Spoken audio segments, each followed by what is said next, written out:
আল্লাহ তাআলা কোরআনুল কারীমের ভিতরে বলেন, কুলিল্লাহুম্মা মালিকাল মুলকি তুতিল মুলকা মান তাশা ওয়া তানজিউল মুলকা মিম্মান তাশা ওয়া তুইজ্জু মান তাশা ওয়া তুযিল্লু মান তাশা বিয়াদিকাল খায়র ইন্নাকা আলা কুল্লি শাইইন কাদির। আল্লাহু আকবার বলেন। আমার আল্লাহ তাআলা কোরআনুল কারীমের ভিতরে সুন্দর করে জানিয়ে দেয়, আমার যাকে ইচ্ছা তাকে সম্পদ দান করি, আমার যাকে ইচ্ছা তাকে ইলম দান করি, আমার যাকে ইচ্ছা তাকে ধনী বানায় দেই, আমার যাকে ইচ্ছা তাকে সম্পদ দিয়া দেই। এ ভাই, ক্ষমতার চেয়ারে বসলেই সম্মান পাবেন এটা কখনো আশা করা যাবে না। অনেক দুনিয়ার বুকে মানুষ রয়েছে যারা ক্ষমতার চেয়ারে বসে রয়েছে, কিন্তু সম্মান সে কিন্তু মানুষের কাছে পায় না। বড় একটা চেয়ারে বসে রয়েছে, কিন্তু আল্লাহ লাঞ্ছিত করে দিয়েছে, অপমানিত করে দিয়েছে। দুনিয়ার বুকে যারা সম্মানিত ব্যক্তি, এদেরকে আমার আল্লাহ তাআলা সম্মান দান করে। এদের নবী অহংকার করেছিলেন, আমার আল্লাহ দেখিয়ে দিলেন, মুসা রে, কখনো ইলম নিয়ে অহংকার করা যাবে না, সম্পদ নিয়ে অহংকার করা যাবে না, টাকা পয়সা নিয়ে অহংকার করা যাবে না, জমি জিরাত নিয়ে অহংকার করা যাবে না। রাস্তার সাইডে একজন ফকির রয়েছে, সামনে আসলে তার শরীর থেকে দুর্গন্ধ বাহির হয়, তার সাইডে বসতে চাই না। ফকির আমার সাইডে বসার মতন তার ক্ষমতা নাই। আমি হচ্ছে গ্রামের বুকে সবচাইতে ধনীমান ব্যক্তি।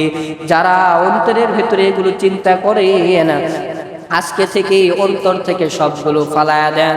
আপনি আজকে ধনী হয়েছেন, আল্লাহ ইচ্ছা করলে মাত্র 10 দিনের ভিতরে আপনাকে ফকির বানায় দিতে পারে, ঠিক কিনা বলেন? আর যে ব্যক্তি ফকির রয়েছে, একদিনের ভিতরে আল্লাহ তাকে কোটিপতি বানায় দিতে পারেন।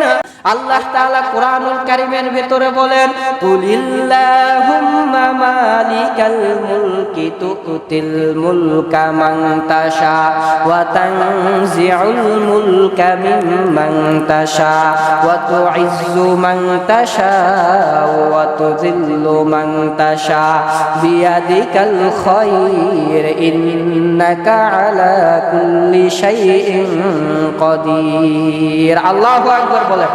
আমার আল্লাহ তাআলা কোরআনুল কারীমের ভিতরে সুন্দর করে জানিয়ে দেয়, আমার যাকে ইচ্ছা তাকে সম্পদ দান করি, আমার যাকে ইচ্ছা তাকে ইলম দান করি, আমার যাকে ইচ্ছা তাকে ধনী বানায় দেই, আমার যাকে ইচ্ছা তাকে সম্পদ দিয়া দেই।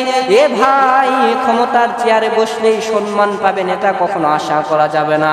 অনেক দুনিয়ার বুকে মানুষ রয়েছে যারা ক্ষমতার চেয়ারে বসে রয়েছে, কিন্তু সম্মান সে কিন্তু মানুষের কাছে পায় না। বড় একটা চেয়ারে বসে রয়েছে, কিন্তু আল্লাহ লাঞ্ছিত করে দিয়েছে, অপমানিত করে দিয়েছে। দুনিয়ার বুকে যারা সম্মানিত ব্যক্তি, এদেরকে আমার আল্লাহ তাআলা সম্মান দান করে। এদের কিয়ামত পর্যন্ত সম্মান রয়েছে।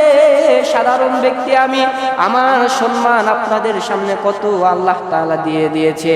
বাংলাদেশের বিভিন্ন জায়গায় ওয়াজ করার জন্য যাই, সামান্য ছোট্ট একজন আমি মানুষ, কত মানুষ সুন্দর করে সম্মান দেখায়। এই সম্মান দেখানোর একমাত্র কারণ হচ্ছে আল্লাহ তাআলার ইচ্ছা, ঠিক কিনা বলেন? আল্লাহর যদি ইচ্ছা না থাকতো, আমার মতন ছোট্ট ব্যক্তি এখানে বসার মতন ক্ষমতা থাকতো না, ঠিক কিনা? দুনিয়াতে আল্লাহ যাকে সম্মান দান করে সেই সম্মানিত হয়ে যায়, আল্লাহ যাকে লাঞ্ছিত করতে পারে সে কখনো সম্মানিত হইতে পারে না। এ ভাই, আল্লাহর প্রতি সমস্ত দয়া অনুগ্রহ করুণাগুলো আল্লাহর পক্ষ থেকে আসে। আল্লাহর প্রতি চিন্তা ভাবনা করে দুনিয়াতে কখনো আপনারা অহংকার করবেন না, ইনশাআল্লাহ। জোরে বলেন ইনশাআল্লাহ। কখনো দুনিয়াতে অহংকার করা যাবে? কিছু কিছু ধনী মানুষরা রয়েছে, দেখবেন সে গ্রামের কাউকে কোনো কিছু মনেই করে না, এমন একটা অহংকারী দেখায়, আমার মতন সম্পদওয়ালা দুনিয়াতে কেউ নাই, আমি এমন সম্পদওয়ালা টাকাওয়ালা, আমার সামনে আসতে হলে একজন পরিষ্কার পরিচ্ছন্ন কাপড় নিয়ে আসতে হবে, আমার সামনে আসতে হলে তোমাকে সম্মান নিয়ে আসতে হবে, আমি পৃথিবীর বুকে সবচাইতে সম্মানীয় ব্যক্তি। এরকম যারা মনে করে একটা চিন্তা, একটা মাথার ভেতরে চিন্তা রাখবেন, আল্লাহ ইচ্ছা করলে মৃত্যুর আগে আপনাকে কুত্তার মতন জমিনে ফেলে মারতে পারে, ঠিক কিনা বলে? ওই যে দেখেন আমেরিকা না কি একটা দেশ মনে নাই আমার, এই দেশের সরকারকে দেখছেন নাকি জনগণ মারতে মারতে মারতে মারতে রাস্তায় দৌড়াচ্ছে আর মারতেছে, দৌড়াচ্ছে আর মারতেছে, একবার উলঙ্গ করে ফেলাইছে, পানিতে লাফ দিছে, সেখানে জনগণ যায় মারা শুরু করে দিছে।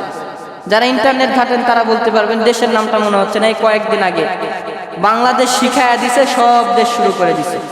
প্রত্যেকটা দেশের জালেম বাদশাদেরকে এরকম মারধর করা হচ্ছে, কিন্তু তারা একসময় বিশাল চেয়ারের ভিতরে ছিল না, অহংকারী দেখাইছে, তাকব্বরি দেখাইছে, বান্দাদেরকে কিছু মনে করে নাই, উম্মতদেরকে কিছু মনে করে নাই, আল্লাহ তাদেরকে লাঞ্ছিত করে দিয়েছে।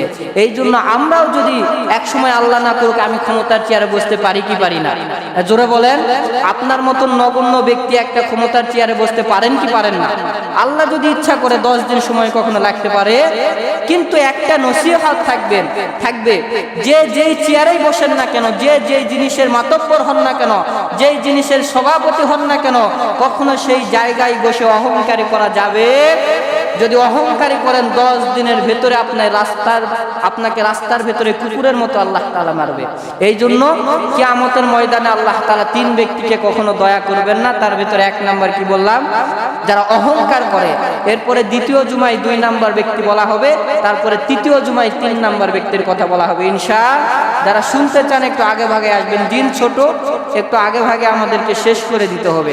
আজকে একটু লম্বা টাইম নিলাম, পরের সপ্তাহ থেকে আরো আগে বয়ান শেষ হয়ে যাবে, আপনারা একটু আগে আসবেন, আর আপনি আরো আগে আজান দিবেন, 20-এ আজান দিবেন, ঠিক আছে? আজকে এখন দিন ছোট, সব মসজিদে 20-এ আজান দেয়, আপনি 20-এ আজান দিবেন। আল্লাহ তাআলা আমাদের অন্তর থেকে সমস্ত অহংকারী তাকব্বরীগুলোকে দূর করে একমাত্র